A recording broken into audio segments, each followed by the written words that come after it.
So tikadaluman na. Hmm. Pero hindi lang talaga yung tubig ang pinakamalalim po dito, kundi ang pinakamalalim talaga po dito, sir, yung pagmamahal natin sa pamilya natin. Yes, tama yan. Okay, so dito yung pangalawang malalim, sir, more than 15 feet na po dito banda. Yung ano natin. Papasok muna tayo dun sa loob ng cave, sa underground. Ito na po siya.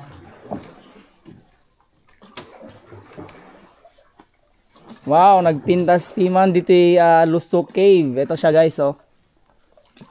Yan, papunta tayo ng Lusok Cave. Kasama natin si Manong Tour Guide Vlog. Yan.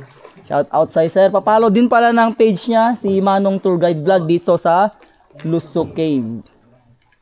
Tsaka yan, pwede rin kayo pumunta dito, sir. Ma'am, mga lods. Okay. Ito natin yung isang ilaw. Ganda. Dito tayo mamaya, sir. Bababa tayo dito. Kung pwede ba, sir, magpalipad mamaya dito? Pwede. Okay, so dito tayo mamaya, sir. So magpo-focus muna tayo dito sa bandang right kasi bawal ng mga liwa 2025 na po. Kaya always right tayo mamaya. Okay lang naman mag-imagination dito, sir, pero wag lang natin sobrahan, baka iba po ipatutuhan. At saka, sir, ito yung inakyat namin dito, sir, mismo. Dito banda.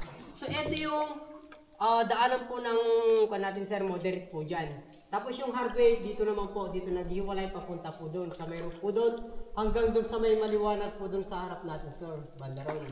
Yan yung hardware. Maximum talaga natin, pag madami po yung mga guide natin, siguro abot po sa may higit mga 2 oras po. Ayan naman po pala yung unang-unang makikita, sir.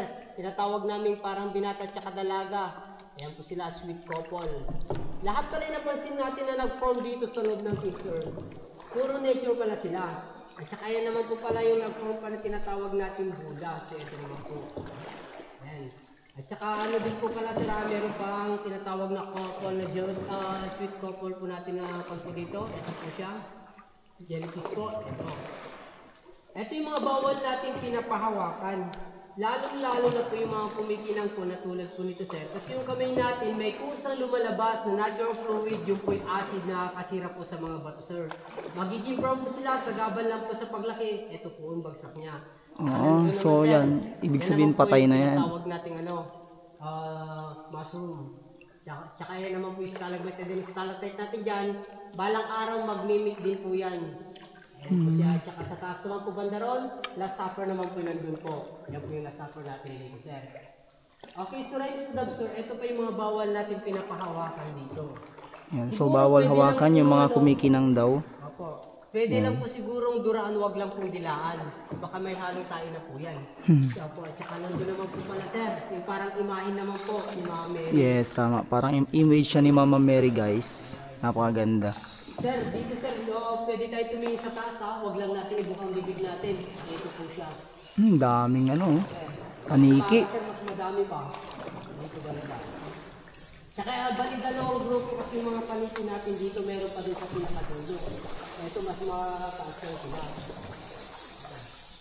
Pag may napatak na malamig, yung tinatawag natin holy water.